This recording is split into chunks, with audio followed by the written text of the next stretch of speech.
bienvenue à ce partage et prière. C'est encore moi cette semaine. Quel privilège que j'ai, une deuxième semaine, de parler avec vous des choses qui nous inspirent, qui nous conduisent dans la prière. Et vous savez, on est dans le mois ancré dans le Saint-Esprit. Et ce soir, j'aimerais qu'on regarde un point important. Mais la question, ce serait comment savoir si je suis bien ancré? Comment savoir que le Saint-Esprit m'ancre dans les choses de Dieu? Comment comprendre tout ça? Parfois, on vit dans un monde où, on marche par la foi, mais des fois, c'est bon d'avoir des signes, des validations, si on est bien ancré, si on est bien conduit, si on est correct dans notre foi. Donc, ancré dans le Saint-Esprit ce soir pour nous, c'est de bien savoir si on est ancré justement dans les choses de Dieu, le signe qui va nous aider à comprendre, à nous encourager, que nous sommes bien ancrés dans un endroit sécuritaire pour la suite de notre marche ici-bas avec Jésus. Donc, comment savoir si je suis bien ancré? Ce soir, je ne sais pas si tu t'es déjà demandé si je suis vraiment dans la volonté de Dieu. Ma foi est-elle bien fondée? Je suis bien solidement ancré? Comment je peux savoir tout ça? On va essayer de répondre à ça très vite, simplement. Il y a beaucoup de choses qu'on pourrait dire ce soir, mais on va regarder une des choses qui va nous aider à comprendre qu'on est ancré par le Saint-Esprit dans l'amour, dans la foi, dans l'œuvre de Jésus-Christ, dans sa parole. Et justement, des fruits de Galates 5, 22, c'est, je pense, un des signes initiaux que nous sommes bien ancrés parce qu'il y a un fruit. Être ancré, ça va apporter quelque chose. C'est pas juste « je suis ancré et c'est bien ». Il va se passer quelque chose. Et c'est très important, avant de dire tout cela, que les fruits de l'Esprit sont un produit fait par l'Esprit en nous et non fait par nous. Ça ne vient pas de nous. Donc, c'est déjà un signe que ça ne vient pas de nos désirs personnels ou de nos efforts, mais ça vient vraiment de l'Esprit qui est en nous. Quand nous voyons les fruits, nous savons que l'Esprit travaille en nous. C'est déjà un signe. Quand il y a des fruits, quand il se passe quelque chose. Et le fruit de l'Esprit sont les qualités et les transformations morales qui se produisent dans mon cœur, dans ton cœur, chacun de nous, dans la vie du croyant, de celui ou celle qui a mis sa foi en Jésus. C'est un peu comme un arbre, quand il est bien enraciné et près de la source, il porte du fruit sans forcer. C'est plus facile à l'arbre de porter du fruit quand il est proche d'une courant d'eau et quand il est proche de la source, eh bien, il va porter du fruit, il va fleurir. Et il représente aussi le caractère divin. Dieu veut former un caractère en nous. On a notre caractère, mais aussi celui d'aimer, de connaître et d'être dans la volonté de Dieu. Le caractère de Dieu veut être formé en nous par la puissance de l'Esprit. Et c'est ce caractère que cet esprit va justement nous faire vivre ou nous conduire. Nous allons regarder ce soir une des choses pour voir si nous avons une bonne base, où nous sommes bien ancrés pour continuer dans notre marche ici-bas, mais aussi de regarder personnellement par la suite si on est vraiment à la bonne place. Comme j'ai dit dans Galates 5, 22, vous pourrez aller lire, mais il y a des fruits, et je crois que ces fruits-là sont des bons signes qui vont nous aider à savoir si on est bien ancré. Je vais les dire quand même assez vite parce que je veux développer un de ces fruits-là qui va nous... Vraiment, je pense que c'est la base, c'est le départ, personnellement, je crois. Et un des fruits, quand Galates parle que les fruits de l'Esprit sont, premièrement, il va parler de l'amour ou charité dans certaines versions, mais c'est la même chose. Et ça, c'est l'affection désintéressée et active envers Dieu et son prochain. Donc, un amour qui vient de Dieu, qu'on va aimer Dieu, désintéressé de tout ce qu'il nous apporte, parce que c'est un amour inconditionnel et on va aimer notre prochain. Ça dit que la joie, un état de bonheur profond qui ne dépend pas des circonstances extérieures. Trop souvent, le signe de savoir si ta paix est un signe que tu es bien ancré par le Saint-Esprit, c'est que tu vas avoir une joie même quand ça ne sera pas facile. La joie va être là même quand ce n'est pas facile. La paix, une tranquillité, intérieure face aux difficultés, une patience, la capacité d'endurer les épreuves et rester calme. c'est quelque chose, la patience. C'est toutes des choses, des signes qui nous montrent qu'on est bien ancré. La bonté, donc la générosité en action. Pas juste dire d'être généreux, mais de le faire. Les désirs de faire le bien, de pourvoir, de servir, de donner à l'œuvre de Dieu. C'est un signe aussi qu'on est ancré. La bienveillance ou la douceur, bien, c'est l'amabilité et la compassion dans les relations. Comment qu'on se comporte entre nous dans nos relations? Quand c'est pas facile, il faut rester aimable et doux. C'est des signes.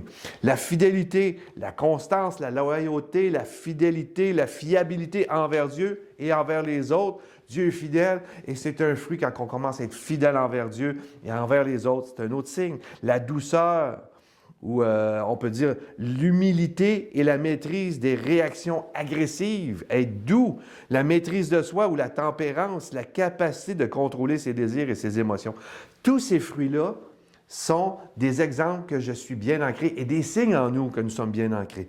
Et celui-là que je veux développer pour terminer ce soir, parce que je veux qu'on prenne du temps pour le regarder, tous ces autres signes-là, regardez-les comme il faut pour voir si c'est en vous. Mais le premier pour ce soir que je veux partager, c'est l'amour. Premièrement, l'amour ou charité, c'est l'affection désintéressée et active envers Dieu et son prochain. C'est le premier signe de l'enracinement. Le Saint-Esprit va nous conduire dans toute la vérité, comme dit si bien Jésus dans Jean chapitre 16, 13. On ne l'affichera pas, mais on l'a lu la semaine passée, si vous vous souvenez bien. Quand le Consolateur sera venu, l'Esprit de vérité, le Saint-Esprit va vous conduire dans toute la vérité. Et une des grandes vérités sur nous ce soir qui nous prouve que nous sommes bien ancrés, c'est la vérité sur l'amour de Dieu.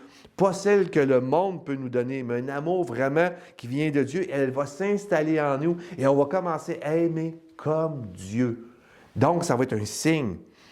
Il est tellement important d'être appuyé et d'être ancré dans l'amour de Dieu en premier. Cet amour est répandu dans nos cœurs. Par qui? Par le Saint-Esprit que Dieu a donné. Ça nous dit que Dieu a répandu dans nos cœurs par le Saint-Esprit qui nous a été donné dans Romains 5,5. Donc, le Saint-Esprit répand en nous l'amour, le signe, comment t'aime Dieu. Et nous rappelle le plus grand commandement aussi que Jésus nous a adressé. Et ça, on va le lire ensemble. Dans Matthieu 22, 36 à 40, voici ce que quelqu'un va poser comme question à Jésus. Et on va se poser la même question, on va voir si cela est en nous. Il dit, Maître, quel est le plus grand des commandements de la loi? Très bonne question. C'est quoi qu'on doit faire? C'est quoi qui est le plus important, Seigneur? Qu'est-ce qu'on doit faire? Et Jésus va répondre, il répondit, tu aimeras le Seigneur ton Dieu de tout ton cœur, de toute ton âme et de toute ta pensée. C'est le premier et le plus grand commandement. Et le prochain et le second, il lui est semblable. Donc, il est semblable. Il n'est pas plus moins ni plus élevé, il est semblable. Tu aimeras ton prochain comme toi-même. Et ces deux commandements dépendent toute la loi des prophètes. Tu veux faire la volonté de Dieu? Tu veux savoir si tu es vrai? Tu veux savoir si tu es enraciné dans la parole de Dieu, que le Saint-Esprit, c'est vraiment lui? Eh bien, tu vas aimer Dieu de tout ton cœur, de toute ta force, de toutes tes pensées, et tu vas aimer ton prochain. Ça va venir avec. Parce que Dieu va déposer en nous un amour pour les autres. C'est un signe puissant que nous sommes bien ancrés, bien conduits par le Saint-Esprit. Quand mon amour pour Dieu, pour Jésus, c'est ce qui se passe en moi, eh bien, ça nous conduit et ça nous prouve justement que nous sommes à la bonne place, bien enracinés et fondés, parce que le Saint-Esprit, c'est son travail. Même que dans Luc 7, versets 46 à 47, on va voir cette femme qui va aller porter de l'huile sur les pieds de Jésus, sa tête, puis tout ça. Et puis, ça nous dit, ils vont dire, Jésus, regarde ce qui se passe, là, tu ne comprends pas, là. Puis Jésus va dire, vous ne m'avez point versé d'huile sur ma tête. Par là, tu n'as point versé d'huile sur ma tête, mais elle a versé du parfum sur mes pieds. C'est pourquoi je te dis, ces nombreux péchés ont été pardonnés. Et Jésus va dire quelque chose de très important, car elle a aimé beaucoup. Il dit, celui à qui on pardonne peu, aime peu. Très intéressant. Combien j'aime Jésus. Plus je réalise l'amour de Dieu à la croix, plus je réalise le pardon de Dieu, eh bien, il va avoir un signe en dedans de moi de cet amour pour lui, un amour qui déborde. Comme il dit, car elle a aimé beaucoup, elle a donné, elle a oublié tous les principes de l'époque qu'une femme ne pouvait pas faire ceci ou cela, elle était pécheresse. Et Jésus, lui, il dit quelque chose, elle a aimé beaucoup. Elle a démontré, elle avait un fruit de l'amour pour Jésus. Plus j'aime Jésus, plus je suis ancré dans tout ce qu'il m'apporte. Pas dans tout ce qu'il m'apporte, mais dans la personne de qui il est.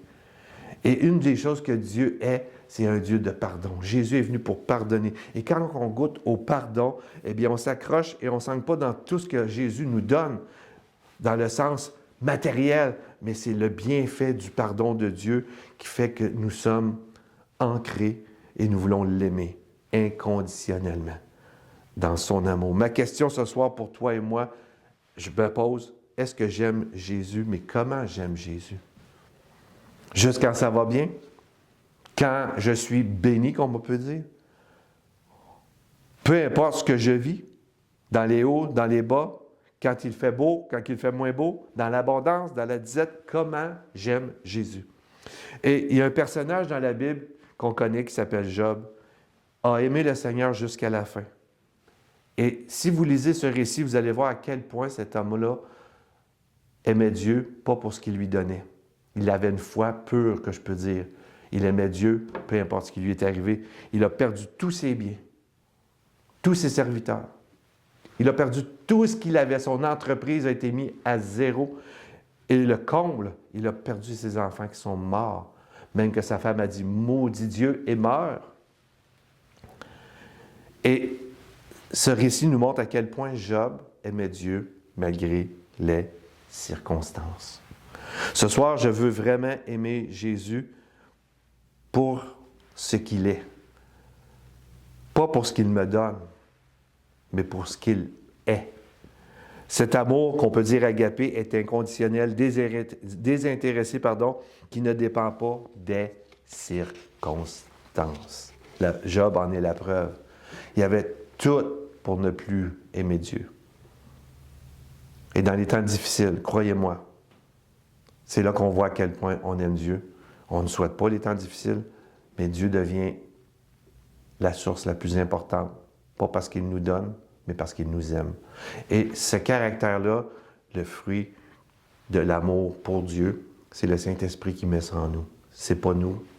Et ce soir, comment t'aimes Dieu? Regarde comment t'aimes Dieu et c'est un signe que tu es bien ancré. Amen. Et après le chant, je t'invite à prier le Seigneur. Seigneur, montre-moi, enseigne-moi les fruits pour que je puisse identifier où je suis rendu dans mon amour pour toi. Est-ce que je suis patient? Est-ce que j'ai la joie malgré les temps difficiles? Est-ce que je suis doux? Est-ce que j'ai une maîtrise? Mais surtout, tout ça est enveloppé de l'amour parce que Dieu est amour. Donc, passez un temps dans la prière et moi-même, je prie ce soir, Seigneur, étends ta main sur mon frère, ma soeur, sur moi, qu'on puisse vraiment identifier tous ces fruits en nous qui vont nous rassurer et nous ancrer encore plus à cause de ton esprit dans qui tu es, un Dieu bon, juste et plein de compassion. Que Dieu vous bénisse. À la prochaine. Au revoir. Alléluia, ce matin, accueillons le Saint-Esprit, accueillons la présence du Seigneur au milieu de nous. Alléluia. Saint-Esprit, on a besoin de toi, Seigneur. On a besoin de toi ce matin. Alléluia. Saint-Esprit, descends sur nous. Saint-Esprit, descends sur nous.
Yes, Lord.